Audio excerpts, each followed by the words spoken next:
the Columbia Network takes pleasure in bringing you Suspense.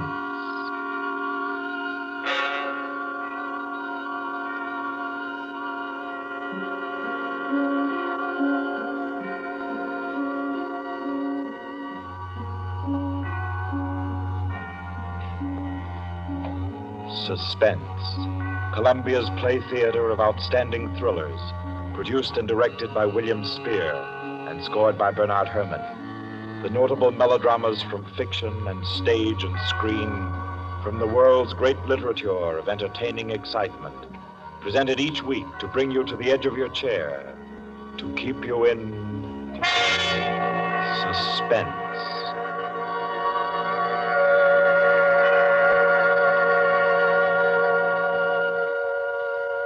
Tonight's story, by America's distinguished author-playwright Owen Johnson, gathers its suspense in a very gentle way. It doesn't have a spectacular finish, garnished with revolver shots. There are no graveyard watches. There's not so much as a single lifeless body, identified or unidentified. It's a tale told in a club room, the Artists and Writers Club in New York. A tale of high-class robbery and suspicion, and of how some ladies and gentlemen nervously counted 100 in the dark.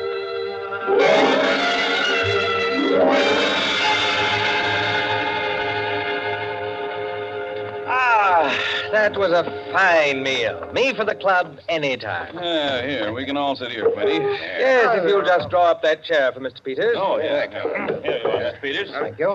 Do you all know Peters? This is Mr. Steingall. How do you do? I know you. Mr. Golier. Oh, I believe we've met. Oh, yes. How are you? Oh, you know each other. Yes. And the one who drew up the chair, Mr. Rankin. How do you do? Well, I guess we're all acquainted now. To get back to our table discussion, Quinny. Oh, yes. How about a drink? Who'll join me? Oh, yeah, pleasure. Fine. John.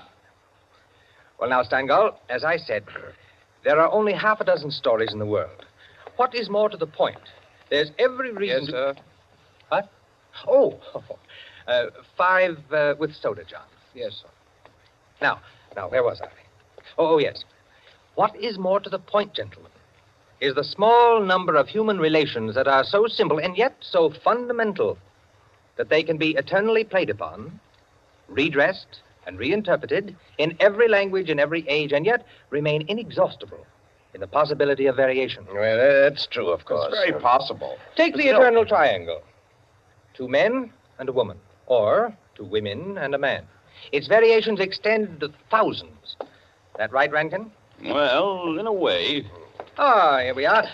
Set them down right there, John. Very well, sir. A little soda.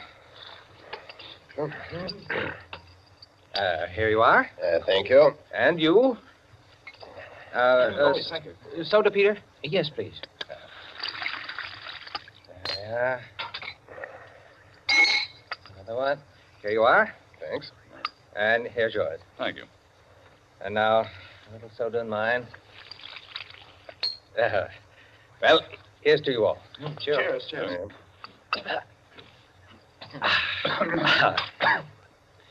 I'm afraid we can't see eye to eye, Quinny. I believe there are situations, original situations, that are independent of your human emotions, that exist just because they are situations, accidental and nothing else. As for instance? Well, I'll just cite an ordinary one that happens to come to my mind. In a group of 5 men, such as we are here, a theft takes place. One man is the thief. Now, which one? Now, I'd like to know what emotion that interprets. And yet it certainly is an original theme at the bottom of the whole literature. It's not the same thing at all. Detective stories. I could answer that the situation you give can be traced back to the commonest of human emotions, curiosity. I think Quinny has you there, Rankin. What is the peculiar fascination that the detective problem exercises over the human mind? You will say curiosity. Yes and no. Admit at once that the whole art of a detective story consists in the statement of the problem. Anyone can do it. I can do it. Steingall can do it. Rankin, I believe even you can do it. The solution doesn't count. It is usually banal. It should be prohibited. What interests us is, can we guess it? There you have it. The problem, the detective story. Now, why the fascination? I'll tell you. It appeals to our curiosity. Yes, but deeper, to a sort of intellectual vanity. 5 men present. The theft takes place. Who's the thief? Who will guess it first? Whose brains will show its superior cleverness? You see? That's all. That's all there is to it. Out of all of which, the interesting thing is that Rankin has supplied the reason why the supply of detective fiction is inexhaustible. It does all come down to the simplest terms. 5 possibilities, 1 answer. Well, the reason is that the situation does constantly occur. It's a situation that any of us might get into any time. Yes, I know of an incident of that kind that happened to a friend of mine last month. Of course, gentlemen. You are glorifying commonplaces. Every crime, I tell you, expresses itself in the terms of the picture puzzle that you feed to your 6-year-old. It's only the variation that is interesting. Take the well-known instance of the visitor at a club and the rare coin, for example.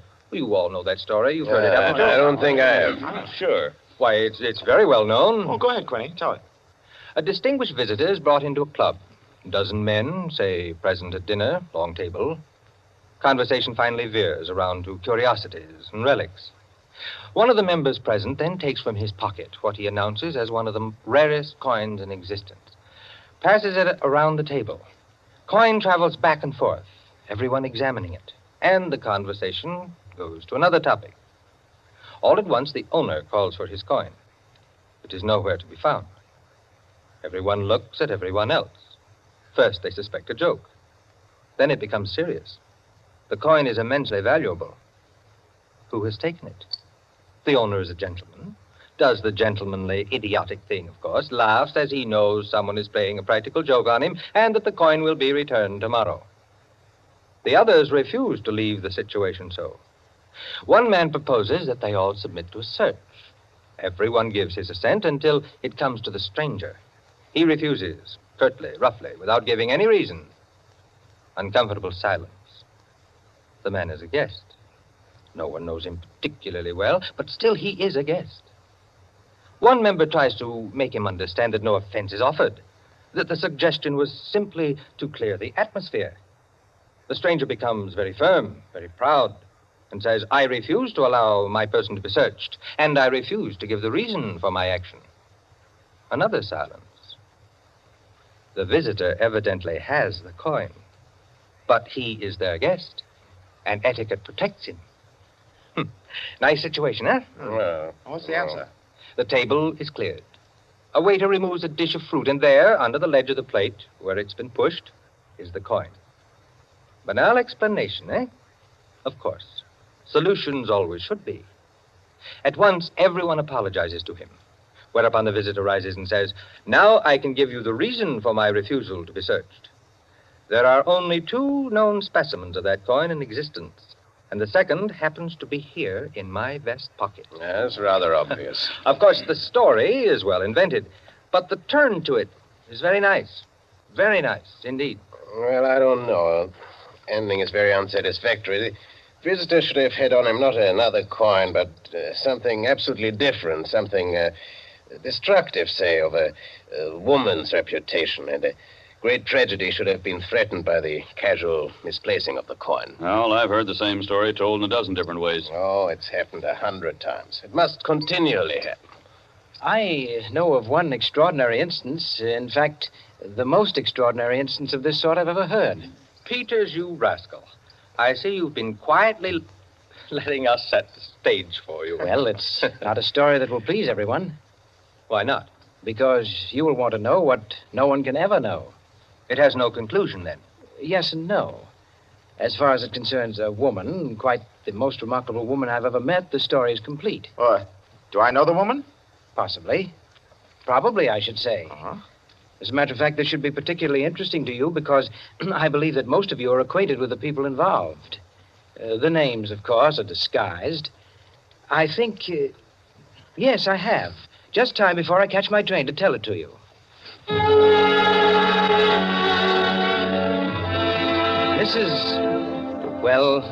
Mrs. Rita Kildare inhabited a charming bachelor girl studio. Very elegant. With a duplex pattern in one of the buildings just off Central Park West.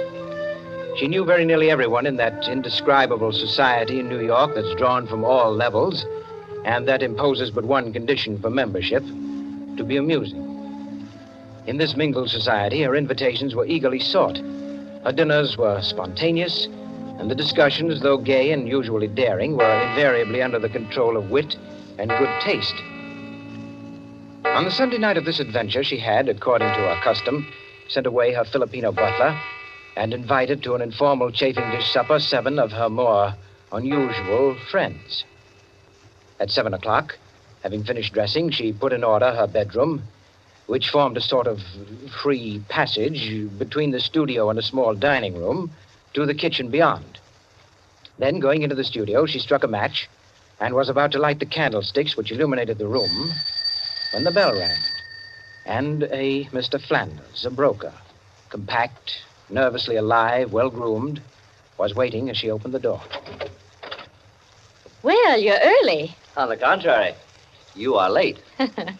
Well, in any case, hello, and come inside. Here, let me take your things. Thank you. Well, I'm the first, I suppose. Of course. And since you are, you can be a good boy and help me with the candles. Delighted. Who's to be here tonight? The Enos Jacksons? I thought they were separated. Not yet. How interesting.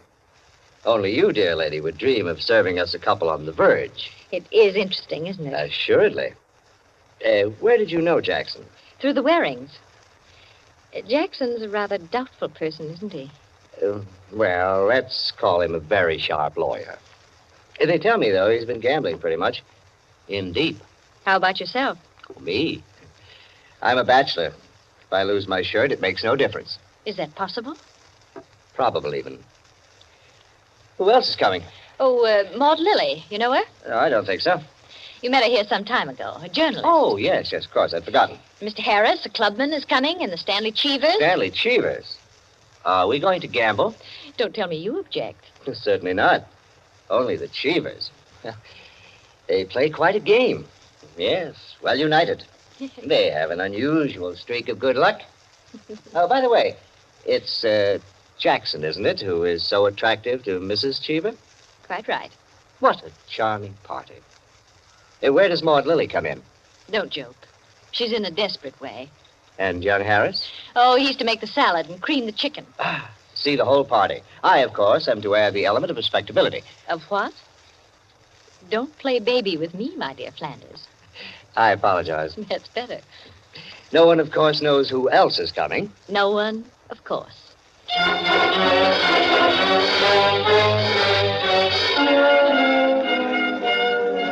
The Stanley Cheevers entered. A short, fat man with a vacant, fat face and slow-moving eye, and his wife, voluble, nervous, overdressed, and pretty. Mr. Harris came in with Maud Lily, a woman straight, dark, Indian, great masses of somber hair, held in a little too loosely for neatness, with thick, quick lips and eyes that rolled away from the person who was talking to her. The Enos Jacksons were late, and still agitated as they entered. His forehead had not quite banished the scowl, nor her eyes the scorn. He was of the type that never lost his temper, but caused others to lose theirs. Mrs. Jackson seemed fastened to her husband by an invisible leash. You looked at her curiously and wondered what such a nature would do in a crisis, with a lurking sense of a woman who carried with her her own impending tragedy. As soon as the company had been completed and the incongruity of the selection had been perceived, a smile of malicious anticipation ran the rounds, which the hostess cut short by saying, Well, now that everyone's here, this is the order for the night. You can quarrel all you want, you can whisper all the gossip you can think of about one another, but everyone is to be amusing. Also, everyone is to help with dinner. And nothing formal, nothing serious. We may all be bankrupt, divorced, or dead tomorrow, but tonight we'll be gay. That's the invariable rule of the house. For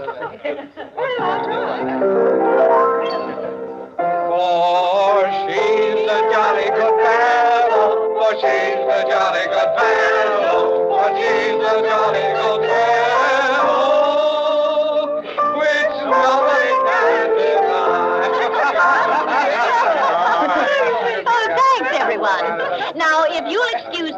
get on with the cooking.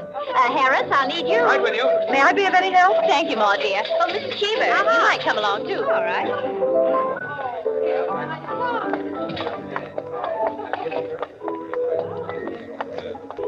This is an adorable bedroom. Oh, thank you, dear. Now for my apron. Oh, there it is. Tie me up in the back, will you please, Maud? Of course. There you are. Fine, thanks. Now just let me get my rings off, and I'll be all ready to go to work.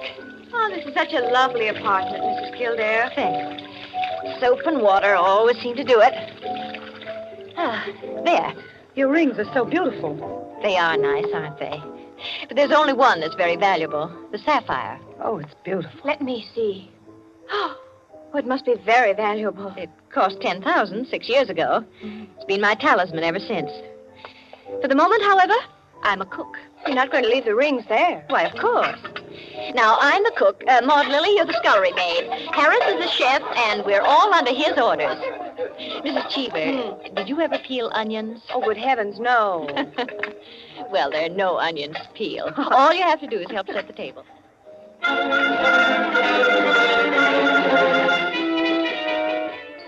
Under their hostess's gay guidance, the 7 guests began to circulate busily through the room, laying the table, grouping the chairs, opening bottles, and preparing the material for the chafing dishes. Mrs. Kildare, in the kitchen, ransacked the icebox, and with her own hands shredded the chicken and measured the cream. Flanders, carry this in carefully. Cheever, stop watching your wife and put the salad bowl on the table. Everything ready, Harris? All set. All right, everyone sit down. I'll be right in. She went into her bedroom, took off her apron, and hung it in the closet. Then, going to her dressing table, she drew the hat pin around which were her rings from the pincushion and carelessly slipped them on her fingers. But all at once, she frowned and looked quickly at her hand. Only 2 rings were there. The 3rd ring, the sapphire, was missing. Stupid. She said to herself, and returned to her dressing table. Immediately, she stopped. She remembered quite clearly putting the hat pin through the 3 rings. She made no attempt to search further, but remained without moving, her fingers slowly drumming on the table. Who had taken the ring? Each of her guests had had a dozen opportunities in the course of the time she'd been busy in the kitchen. She ran over their characters and their situations as she knew them. Strangely enough, at each, her mind stopped upon some reason that might explain a sudden temptation. To find out nothing this way. That's not the important thing to me just now. The important thing is to get the ring back. And slowly, deliberately, she began to walk back and forth, her clenched hand beating the deliberate, rhythmic measure of her journey.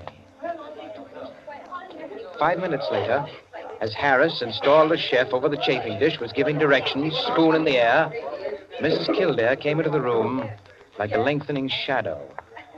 Her entrance had been made with scarcely a perceptible sound, and yet each guest was aware of it at the same moment, with a little nervous start. Heavens, heavens, dear lady. You've come in on us like a Greek tragedy. What is it you have for us? A surprise? I have something to say to you. Mr. Enos Jackson, Yes, Miss Kildare? kindly do as I ask you. Certainly. Go to the door, Go to the door. please. Yes? Lock it and bring me the key.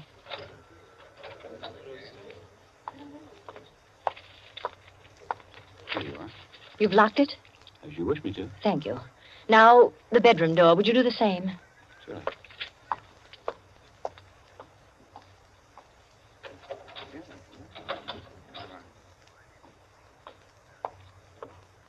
Thank you, Mr. Jackson. Mr. Cheever, Yeah? would you blow out all the candles except the candelabra on the table? Blow out all the candles. Except the candelabra. All right. For goodness sake, Mrs. Kildare. What is it? I am getting terribly worked up. My nerves are all on Sorry, edge. Mrs. Jackson. That's the last candle. All right. Now listen. My sapphire ring has just been stolen. You don't mean it. The ring's been taken within the last 20 minutes. I'm not going to mince words. The ring has been taken, and the thief is among you. But Mrs. Kildare, is it possible? Yes, Mrs. Cheever. There's not the slightest doubt. 3 of you were in the bedroom when I placed my rings on the pincushion. Quite true. I was in the room when she took them off. The sapphire ring was on top. Each of you has passed through there a dozen times since. My sapphire ring is gone, and one of you has taken it. For heaven's sake, Now listen. I'm not going to mince words. I'm not going to stand on ceremony. But I'm going to have my ring back. Listen to me carefully. I'm going to have that ring back. And until I do, not a soul shall leave this room. I don't care who's taken it. All I want is my ring. Now, I'm going to make it possible for whoever took it to restore it without possibility of detection. The doors are locked and will stay locked. I'm going to blow out the remaining candles in the candelabra, and we're going to count 100 slowly. There'll be an absolute darkness. No one will know or see what's done. But if, at the end of that time, the ring is not here on the table, I shall telephone the police and have everyone in this room searched. Am I quite clear? Everyone take his place about the table and remain standing, please. That's it. That'll do. Now, I'll blow out the candles and count 100. No more, no less. Remember, either I get that ring, or everyone in this room will be searched.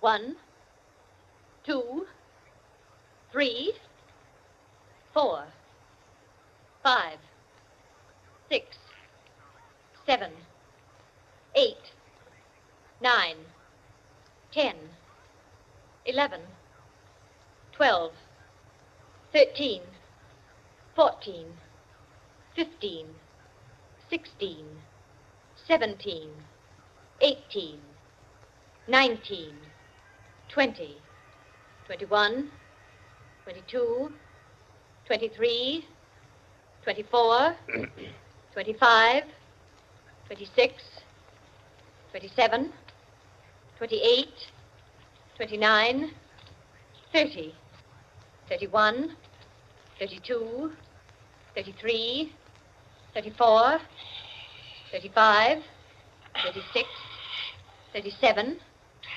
38, 39, 40, 41, 42, 43, 44, 45, Foot slipped off the chair. I'm 46, sorry. 47, 48, 49, 50, 51, 52, 53, 54, 55, 56, 57, 58, 59, 60, 61, 62, 63, 64, 65, 66, 67, 68, 69, 70, 71, 72, 73, The ring. 74, There it is. On the table. 75, 76, 77, 78, 79, 80, 81, 82, 83, 84, 85, 86, 87, 88, Oh, really? 89, 90, 91, Oh, my nerves are 92, There's 93, 94, 95, 96, 97, 98, 99, 100. Well, it is there, isn't it? Mr. Cheever, you may hand it to me. Well, now that that's over, we can have a very gay little supper. The lights, someone.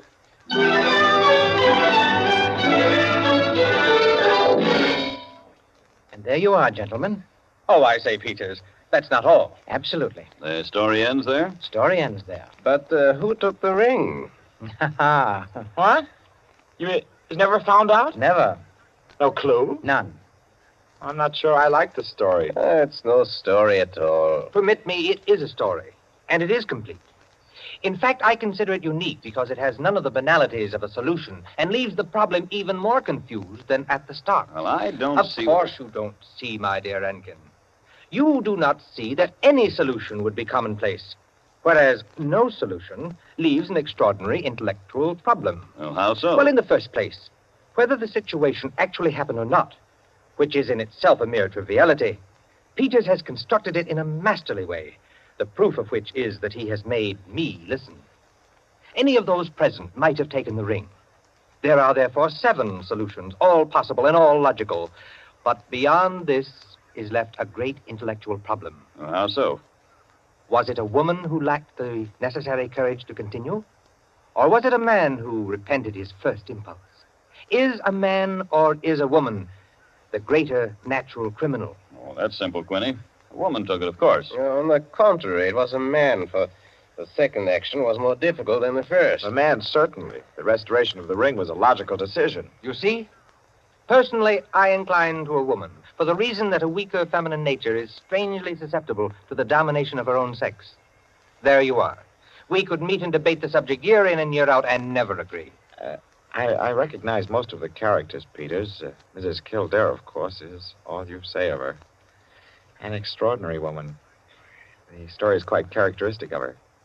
Flanders, I'm not sure of, but I think I know him. I'm positive I do. Did it really happen? Exactly as I told it. The only one I don't recognize is Harris. Your humble servant. What?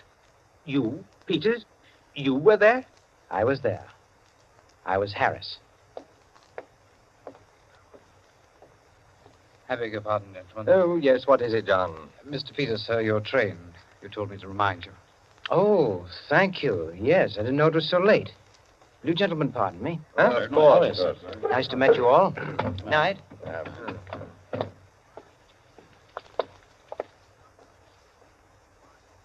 Curious chap.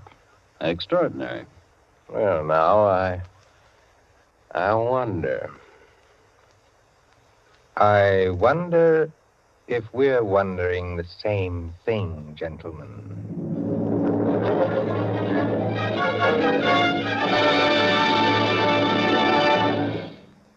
And so, with the enigmatic smile of Mr. Peters, or Harris, ends 100 in the Dark, Owen Johnson's smooth story which gave us tonight's Suspense.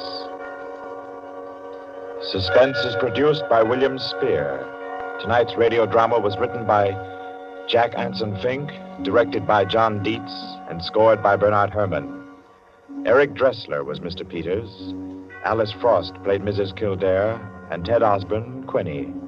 Others in the cast were Helen Lewis, Joan Shea, Henriette Kay, Frank Reddick, Paul Luther, Stephen Schnabel, Ian Martin, and Barry Kroger.